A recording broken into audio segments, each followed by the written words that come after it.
Hey everybody, welcome back to the channel. On today's video, I'm going to show you how to jump start your Chevy Equinox.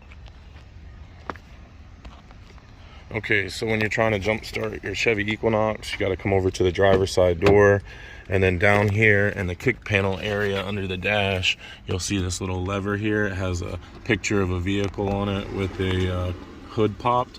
Go ahead and pull that. That's going to release your hood, and then you'll come around here.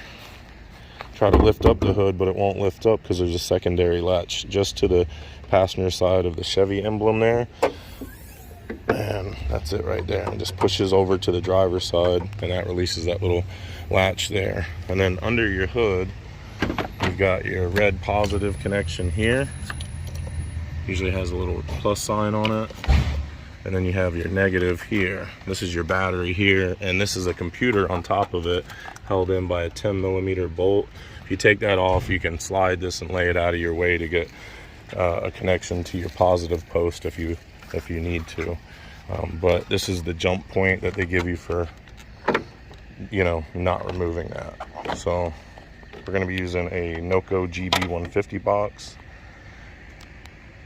And you can use regular jumper cables or jump box, doesn't really matter, but hook up your red first and then your negative. I see here on this box it says we got 10 volts. We should have 12, so we'll go ahead and turn the box on now.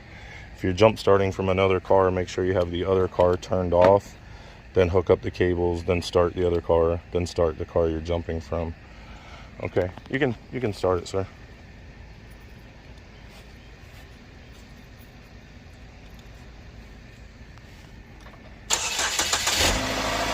Alright, there you go. That's how to successfully jump start your Chevy Equinox. So another good feature of this GB150 box is it will test the alternator.